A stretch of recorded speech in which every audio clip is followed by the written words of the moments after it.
Well, thank you very much for staying, and welcome to PM Express. What are we talking about today? Mandatory towing levy. It's been put on hold.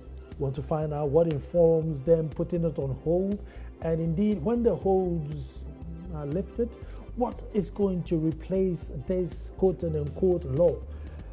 There's been a big debate, two schools of thoughts, but the school of thought that says no is definitely a huge one, and there's a few majority who thinks that, look, there's wisdom in this and let's see it through. Some have even compared it to, look, NHIS, we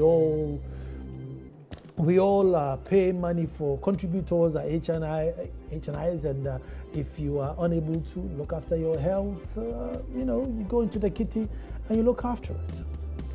What's going to be the new law? What informed it? Are there already existing laws that should have prevented it? Yes, there is. So one would ask, what is the fear? What's the paranoia that's just stopping us from enforcing the same laws that we put in place?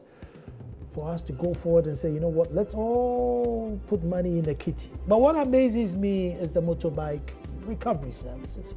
Folks, maybe you may know, I even feel like opening the phone line so you can join, but have you ever been traveling on your way to Kumasi, on your way to Bolga, and there was a V8 driving and didn't see a motorbike that was broken down on the road and therefore crashed into it and needed a recovery truck to come and take a motorbike? Where from? What informed that decision? Well, that's why we're here to discuss this. My name is Nana Sokwa, the fourth Chief of Akomo Dumasa and your favorite TV show host. When I come back, I'll introduce my guest. Don't you even move.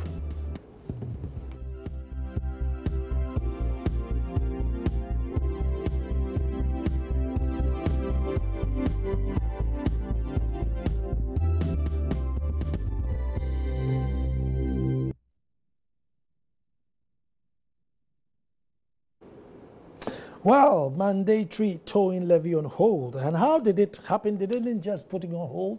There were people and there were civil societies who said, Nalai, enough is enough. You are not going to take us for a ride. One of such persons was Duncan Amwa, who was Executive Secretary for Chamber of Petroleum and also consumers members, and then Coalition Against Towing, member of Coalition Against Towing Levy. Duncan, well, for every country to survive, it's never, ever, ever politician. It's always civil society that stands up and say, listen, this is not right, this is not fair. So here you are. Welcome to the show. Thank you, Nana, the royal host. And, it's a privilege to sit with you every time. And again, there's an issue. There's a big issue. Each time we are here, that means there's an issue. Of course. And like you rightly put, we do not make the laws, civil society. So we can only interrogate, ask questions. And as and when we feel there are loopholes, laws are not really serving the purpose for which they should be drafted or they should be passed and implemented or enforced, we'll step in to ask the relevant questions. We'll step in with the relevant pressures to ensure that the silent public who do not get a seat in parliament nor get a seat at the ministry where policies are formulated and all of that are also not left disadvantaged. So we'll represent the millions of Ghanaian voices as far as we're also Ghanaians. In fact, we don't get the privileges of the MP, so when their privileges are going overboard, we'll step in to complain if there are issues we feel strongly against. And so, introduction, you mentioned the coalition against mandatory road towing levy. Okay. This is a coalition that came together last week as a result of public outcry and public disgust at what didn't seem like the public had been consulted wide enough, what didn't seem like the solution Ghanaians were looking for to their road safety issues, but what seemed to some, in quotes, extortionist, just a deliberate policy to enrich some few others further at the expense of all other road users. So clearly a coalition is in place now. The Progressive People's Party is very strong in that coalition. The National Union of Petroleum and Tanker Drivers Association is in there strongly. Ghana Committed Drivers Union is also in there. Several other bodies, General Petroleum Chemical and Transport Workers Union is equally in there. The Industrial and Commercial Workers Union, another vital force, an umbrella body for most workers in the country, is equally part of the coalition. And so what this single purpose coalition is seeking to do is to interrogate the mandatory road towing issues further. And just like the public is saying, if we feel this will not be a good solution to our road safety issues, then maybe the framers or the promoters will need to go back and come back to all of us with something more practical, more solution-driven than just an agenda to enrich a few. So, are you against the principle or the form? Which Nana, no Ghanaian. I don't think any passenger, any road user anywhere in the world will be against the principle of towing. In fact, as we speak today, it is happening. Vehicles are being towed. It happened yesterday. It happened last week. It would have happened 10 years ago. We have cited examples where if you left your vehicle within the AMA zone, you will come and meet a clamping, and then if you left it at an unauthorized place, you will come and meet a clamping, and then if you are not lucky, the vehicle is towed to a different place where you have to go and pay and take your vehicle. And they are ruthless. They are ruthless. And you know, so towing is happening. In fact, they remove vehicles from places they are not supposed to be. Unfortunately, when it gets to the bigger picture, vehicles left or abandoned on our highways or on our roads, the argument is no longer we will clamp and move it to safety so that the owner will come and pay. The argument has now shifted from if the public do not pay, the public will go and hit their vehicles or smash their vehicles into this obstruction on the road, and I will go and hit my vehicle and I will die. In fact, that has been the emotive or emotional blackmail, we call it. It is to say, if we don't pay, we will die. And so, because of the fear of death or because of memories of loved ones we've lost, then we are all being coerced or cowed into believing that once we pay, then our problems are solved on our roads. We have begged to differ. And we have cited that road safety issues, you must deal with three key issues: the preventive, the corrective, and then the punitive, right? The preventive, where you begin to ask why and how. I mean, why are vehicles breaking down? How do these vehicles break down? What sort of vehicles are breaking down? What age are these vehicles generally? What sort of fuel are we pumping into these grade of vehicles? What sort of distance do they normally do? Is it after an hour drive that we see most of them having broken down, or 30 minutes or 20 minutes? Is it the sort of ties we even put under these vehicles? Then you are interrogating to ask the preventive questions so that once you're able to get, is it the case of overage vehicles, Nana? Could it be that most of these big trucks that break down and get abandoned on our roads are 20 years and more? If it is the case of overage vehicles, what do we do? Is it that DVLA doesn't do their annual checks properly on them? Is it that maintenance from the side of, you know, these truck owners is not enhanced, or the drivers themselves are reckless to the extent that a tire is completely worn out? He is carrying a 30-ton load, definitely going to put a lot more pressure on the tires. He should have been a little more careful to say, let's change one tire before we even set off. But he says, I go carry, go come. And then he goes to leave the vehicle in the middle of the... Once we don't interrogate the preventive aspects, then you go to the... You are jumping, you are running from the whys, how, and I mean when. What sort of things inform breaking down of vehicles, and how do we prevent them? Nana, most Ghanaians agree that if we want to make our roads safe, that would have been the best approach, because we don't want vehicles abandoned on our roads. So how do we prevent that from happening? Do we now import better grade of tires? Do we now ensure that if a truck is 20 years and older, it shouldn't do about 50-kilometer radius, because normally doing the 200, there's so much pressure on the engine. The engine is almost tired. It should do about 50 to 70, so that where it loads from and where it's heading, way bills are issued, and then police can check along there. Could it be that we find more scientific, ingenious ways of solving that problem? Today, we move from the preventive to the corrective. The corrective says, whatever has happened, we can't do anything about it, and it's like the forces of nature. It will rain at all costs. Snow will come. Death will come. And so we can't do anything about it. But let's now move to the other phase. Road accidents are not natural occurrences. They are preventive situations. Either I am overspeeding, I am reckless, I'm negligent, or I fail to pay heed to road signs or road warnings. There's a triangle ahead of me, I still speed across, and then I jump into something. There's a pothole. Slow down, maneuver the pothole if you can. If I still do the same speed on the pothole and maneuver, and so there are a lot of preventive stuff on our roads.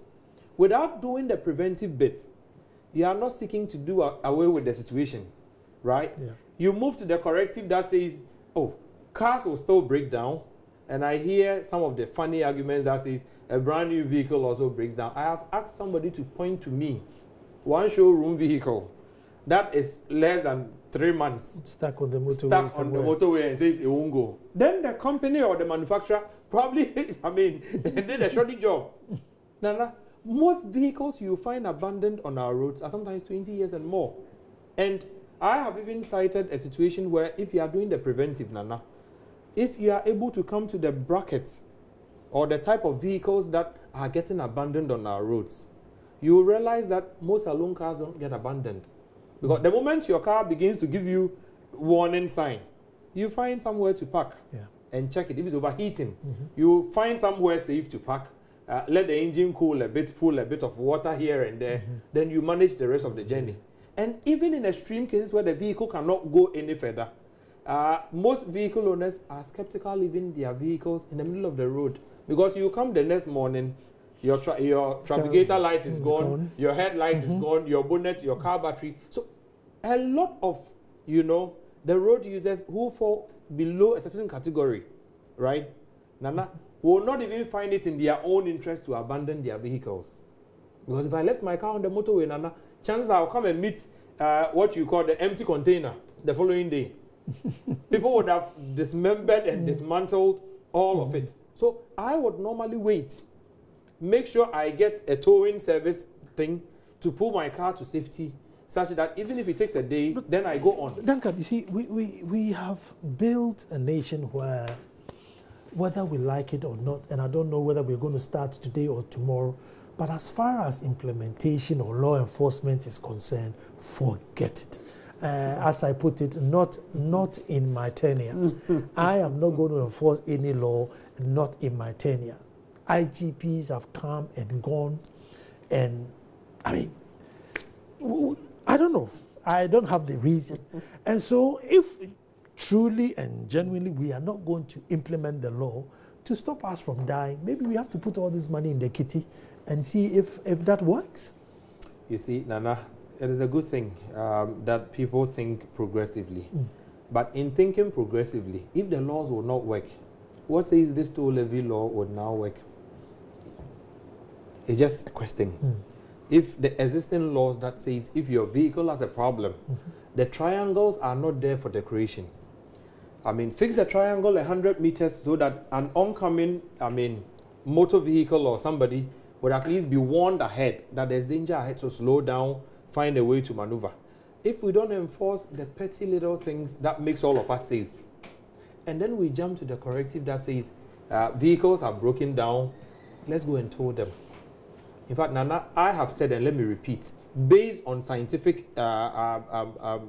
reasoning, that the moment you don't do the preventive and you move to the corrective, now instead of 10 vehicles on your roads that you are looking to reduce to about 2 or 5 or 3 to reduce road carnage, you have now gone to open the bigger box to say, Nana, don't worry, if your back tire is wobbly, just jump in because you have paid for towing service. And so you'll be gambling a lot more now that if the vehicle even breaks down, you have already paid some 20 cedis or 30 cedis. And that, so now instead of just me leaving my vehicle there unattended to, you have also been surcharged for a service that you have not applied to use. What happens now is that it would embolden you to now get a little more reckless when in the past, instead of using the wobbly tie to get stuck in the middle of the road, a towing company comes and you have to pay 300, which your tire would have cost 200. Yeah. You know, it emboldens you now and say, oh, ma try, ma kwe. Let me try. Maybe it go carry me, go come. They say in the parlance. So are you in the school of thought that says, listen, implement the law, because if you implement the law, it automatically opens the avenue for recovery services, who then come into the market and say, listen, come with us. If you give me the 40 cedis, wherever you are, I'll come and tow your car away. Are you in that school of thought? In fact, Nana, it is the idealist, approach. My car breaks down on the motorway. My mechanic is a Community 9, that close. Not a land bank earmarked by the towing company. But my mechanic is somewhere I can get a towing company to say, oh, you move the vehicle to, my mechanic. And the new law or policy, they would have to tow your car to their land bank. As in, when you need a car to be towed to your mechanic, you pay for it. You are duplicating efforts. Indeed, we have said that when you move from the individual responsibility realm to the collective responsibility, you would encourage recklessness. Recklessness in the sense that, Nana, if your vehicle is stuck because your tires were faulty, you didn't check them, the vehicle gets towed, you pay 400 cedis premium for the towing company services. The next time you are getting onto the road, for the mere fact that if your vehicle gets, stuck, there's a towing company on standby that will come and move the vehicle and you pay for it. Nana, you will service your vehicle. And that means one less, road blockage or one less carnage. So if you put the numbers to. You think we should apply the law as it is now? There are existing laws, very beautiful laws, Nana. Laws that talks of obstruction. If you go to the Road Safety Act 2004, is it 1218 or something? Obstruction. It says that if you leave your vehicle such that it constitutes danger to other road users, you are liable to a fine of 200 penalty units, and then you can also go to prison for a period not exceeding 12 months. Right? If you are enforcing that law, basic law, Nana, if Nana has been jailed for 10 months for leaving his vehicle in the middle of the road, do you, Nana, genuinely believe that the next driver, knowing, right, that the car is giving me some skirmishes, would also go and abandon his vehicle? You'll be more careful. I'm going to take a break here. Then when I come back, Edgar Oredu will join us. But one thing that, you at home, I want to find out, because recently the Kotoko team was traveling, they ran into a bus, somebody died. What happened to that driver? And this 25%, road deaths, which are contributed by stationary vehicles, have any of these, what happens to the prosecutions? Has anybody been jailed or punished, or what's happened to them? I'm going to take a break. When we come back, Edgar Oredu will also join the conversation via phone. Well, compulsory, mandatory towing levy, it's on hold, so it's good news. But what does it mean it's on hold? Does it mean it's going to come back? And what nature would it come back in? But joining us on the phone now is Edgar Oredu, who's an insurance expert. He doesn't like to be called an insurance expert, but he's an insurance expert. But joining us on this, so we want to hear his take on it. Hello, Edgar. Yes. Edgar, you're driving on, I don't know if you use the motorway, but every given, almost every week, let me just say every week, there's a car or trailer precariously parked on the motorway, and sometimes it can be very, very dangerous. So if indeed the government thinks it wise that, listen, we need to tow all these cars. So everybody chip in, and this is what, like 40 pesos a day or 20 pesos a day. When you break it down, it's pocket change, literally. Let's all put this money in the kitty so that the government will then call a tow truck. So we'll come and move this truck, and you know, I don't crash into it, so you get to watch PM Express. I mean, how bad can that be, Edgar?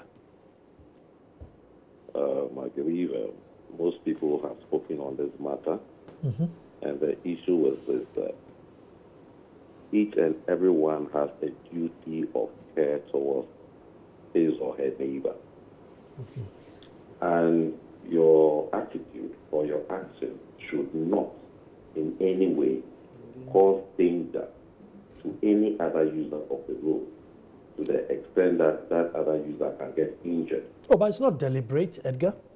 Yes, it is not deliberate. But then you have a duty of care towards other people. And that is why when your car gets back on the road, you have to move it out so that it does not cause any danger to other road users. Edgar, you may be driving a 40-footer laden with sacks of cocoa and your back axle falls out, you know. All you have on you at the moment is probably, you know, 80 cedis. I mean, it's not enough to tow your car. The car is stuck in the road. So let the car be towed, go and get to the party and come and pay for it. That's all. You know, it is not for nothing that in 2004, in fact, it's not even in 2004, when in the 1980s and all that, the previous Road Traffic Act, if you go through them, you realize that when they were repealing them and coming up with new ones, this particular clause, or should I say section, has always been maintained in the previous Road Traffic Act. That is, no one is allowed to leave a vehicle or a trailer on the road.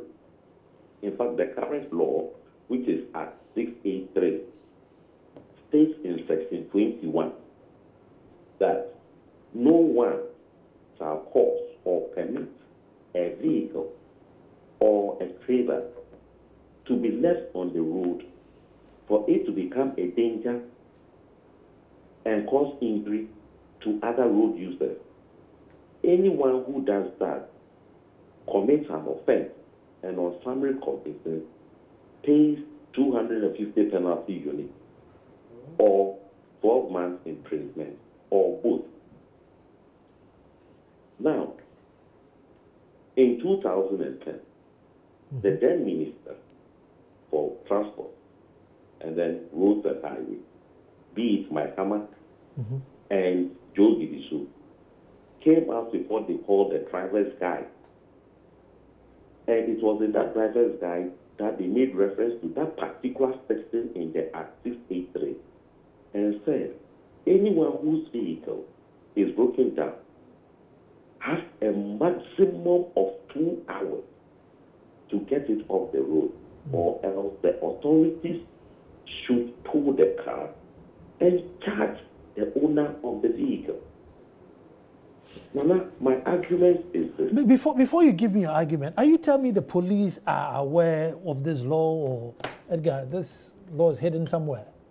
The police are very much aware. That is why anytime there's an accident, the police get the private towing companies to tow the cars immediately from the road to their police station, because they know that that accident vehicle on the road is a danger to other road users. The police are very much aware. That is why anytime there's an accident, the police get the private towing vehicle to tow the cars off the road to the nearest police station. So the question, therefore, is why is it that they are failing to apply it to broken down vehicles? Because if you go to the various MPUs, all the broken down vehicles, how did they get there? It is the police who told them to that place. Now, the issue for me, which is very disturbing, is that how come Parliament, 275 members of Parliament, are they saying that they don't know the existence of this law, this section in the Road Traffic Act, Act 683. Are they saying they don't know the existence of this law? No law has come into being to repeal this section of the Act 683. So how come Parliament could allow such a conflicting law to run for 21 days, this LI, to run for 21 days, to become law? How come Parliament could do this? And even in that law, there are so many controversies in the LI which conflicts what is in the Act 683.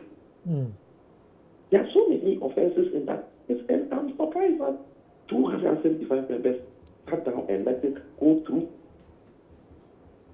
It's amazing. It's really amazing. But Edgar, before stay on there. But what's your take about the motorbikes also being levied? I mean, what's your take on that? Gentlemen, what is it about the motorbike that cannot be pushed off the road? How heavy is the motorbike that cannot be pushed off the road? You know one funny thing? Yeah. Look at what happens in Accra town. The AMA people. Yeah. When they realize that your car has been parked wrongly, they come and clamp the car. Mm-hmm. And they even tow some off. Why do they do it? The AMA people, when you park roughly, they'll come and then clamp your car. So some they'll carry a ticket and then they tow it away. Is it not the same law that they are enforcing? So why do you sit down and decide that you want to create an opportunity to milk the Ghanaian and share the money? Okay, hold on, Edgar. I have with me in studio Duncan Amwa, who's the Executive Secretary for Chamber of Petroleum. Duncan, because of the amount involved, I mean, it's not that much. So we not just pay and then just be done with it. I think my brother Edgar sums up a lot of the arguments. There are existing laws. Why would I have to pay for something else? But we don't. I mean, we live in a country where we will not abide for the law. But our lives, they're saying 25%, and we kill what? We murder 2,000 to 3,000 people a year. And they're saying 25% of that is due to cars that are stationary. What have they done about the 25%? But that's what we started with me asking of the preventive. So 25% of road carnage is as a result of stationary vehicles. Yeah, so they're saying that. What have they done about stationary vehicles? That's what they're doing. If you pay the money, they'll tow the stationary vehicle off. So they're already towing. Why do we all have to pay now? The banks are saying they only tow when there's an accident, but if you just park here on the side. You don't need an accident to tow a vehicle, Nana. Edgar quoted relevant portions of the law that says that obstruction is an offense. Yet, you see, in the earlier interaction, you asked, which Ghanaian, driver, having obscured or obstructed other people from going about their normal duties, have been taken to court and sanctioned? The moment you fail to enforce the laws, then you will create these needless, emotive arguments that says, if people now don't pay, people are dying. People will continue to die in any case if every Ghanaian is even paying 1,000 Ghana cedis as towing. Because the other relevant issues, such as the big potholes on our highways, such as development of laybys along major routes, so that the big trucks, after every 1 hour at least, he could get somewhere to rest or park so that the vehicle doesn't, we won't provide these things. Then we jump to the corrective. So the preventive is not important. That's why I was happy when Edgar was asking. 275 members of parliament, the Committee on Transport, if 10 or 15 or 20 of them, could not even tell that there are existing laws. They have gone ahead to pass a new law. They have gone ahead also to sign a contract. In fact, that is the most ridiculous part of it.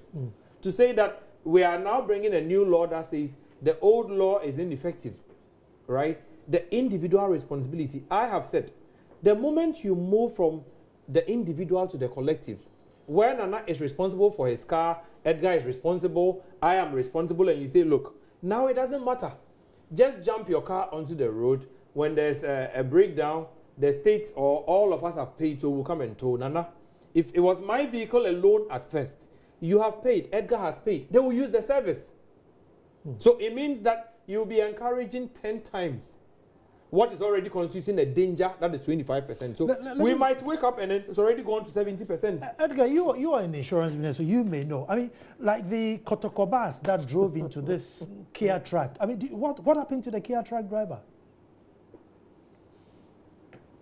We failed to, how do you call it? This is the job of the police. It is the police. You see, they have failed because these are the problems. Why did they allow that truck to be there?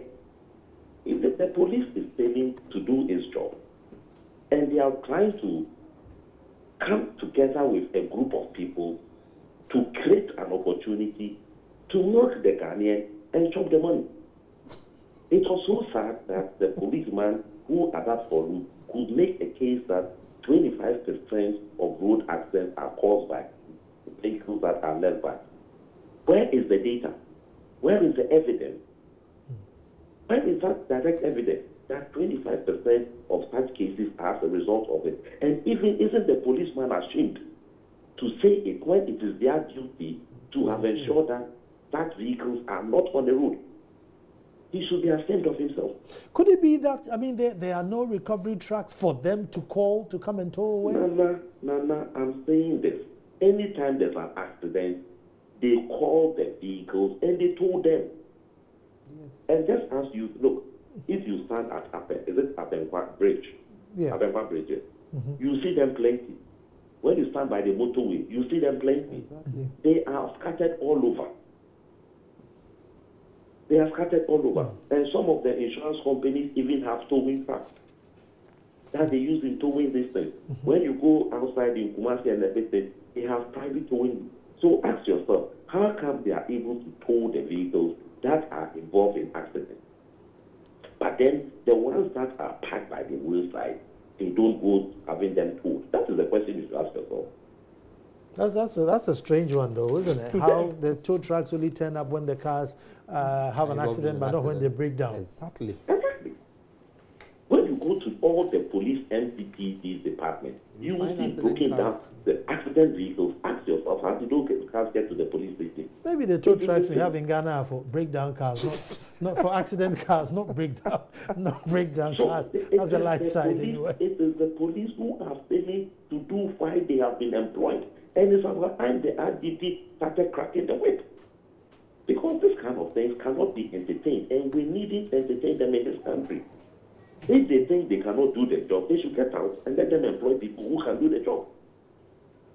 You know, it's very disappointing. Edgar, let me put this question to you, and it's a serious one. And Edgar, I mean, you've been a Ghanaian advocate for some while, and you know that as far as implementation of laws are concerned, not in my tenure, nobody would dare implement laws. I mean, the police will jump up and down when they see a DV plate, get all excited. But apart from that, if a truck is coming with charcoal laden, tilted at 90 degrees, it will come and pass. The only thing that don't pass the police is a DV plate. However, lives are at stake. So do we sit down and play the moral card about implement the law and die, or we keep quiet, pay so that we live?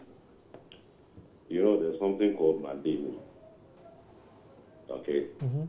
It's about time Ghanaians, I believe, we started doing these things. We have to go to court. And for people who are failing to do their job, we'll get the court, right, to have them removed from office because they fail to do their work. If we start doing things like that, public officers will fail to work. We go issue rates of mandamus. And if they fail to do it, proper sanctions are placed on them. Basically, they cannot hold any public office again. When we start doing things, people will start working. I have a message here from Kwame Boachi who says, it's not true that 25% death accidents are due to broken down vehicles. It's not even up to 2%. And I don't know where these figures are inflated from. I mean, I don't know. Edgar, are you also in agreement on that? More than agreement. Wow. Because one of the funny things is that all death and injury cases they come to the insurance company for compensation.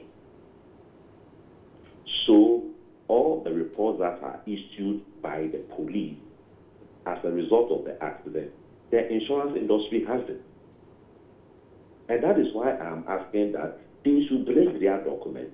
And the National Insurance Commission also put the documents down. And then we'll see how many of such cases are as a result of the, what do they call it, the 25% they're talking about? Abandoned. Because you see, one of the funny things is this. All the cases that are involved there, the police issue a report. And based on the report, the insurance companies work on that to pay compensation or claims to the injured or the dead. So if they are saying they have it, first of all, let's even find out. Go to Ghana Statistical Service and ask Ghana Statistical Service if they have comprehensive insurance. Okay. Let me bring Duncan here. You wanted to make a comment? In fact, Edgar, I don't know if you can clarify this, but some grades of insurance are already paying for towing. There's towing embedded in them. Exactly. I don't know. So it is a fact. What happens is that if the vehicle is involved in an accident, the insurance company has to take care of the towing charges. Mm-hmm. But you know, the funny thing is that you can't reach the insurance company immediately, so you pay for the towing. Mm-hmm. In the time of filing your claim, the insurance company pays for that claim. Apart from the whatever damage, they still pay for the towing charges. Mm-hmm. Mm-hmm. So the insurance companies are already paying for the towing charges. When it comes to an accident, you go and then you bring your bill to the insurance companies, they pay for it. Edgar, I mean, there's averagely 2,000 deaths on the roads a year, averagely. Basically, they are saying that 500 of those are due to stationary vehicles, 500 cars parked on the road over a year. You know what, Nana? I'm saying this. You want something, go to the Ghana Statistical Service. They are in charge of data in this country.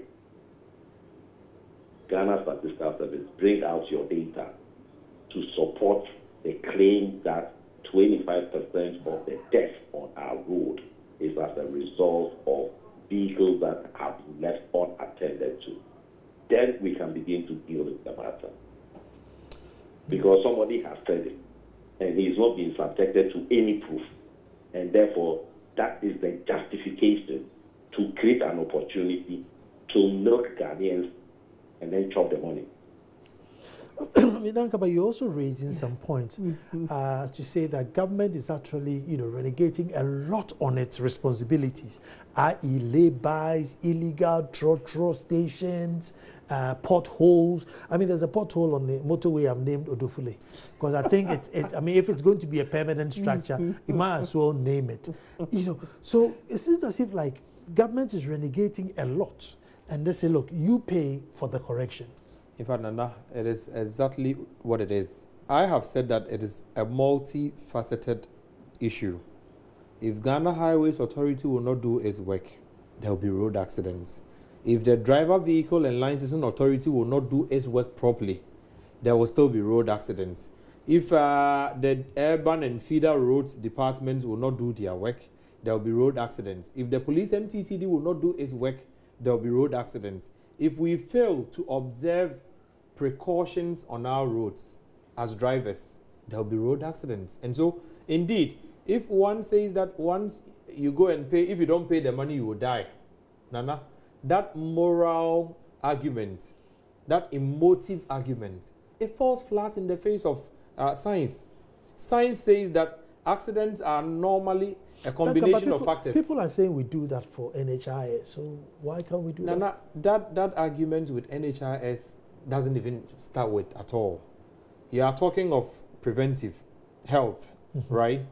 The state will do anything to prevent cholera or malaria, but if it doesn't, then people might need, something by way of, drugs.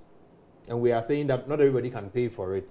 And so it is not a section of the public. You are talking of 2 million. NHIS is for everybody. Nana, get it. A section of the public, the motoring public, the road user, is now going to have to pay another levy. I have requested. We're already paying for the toll debt levy. Toll is not working.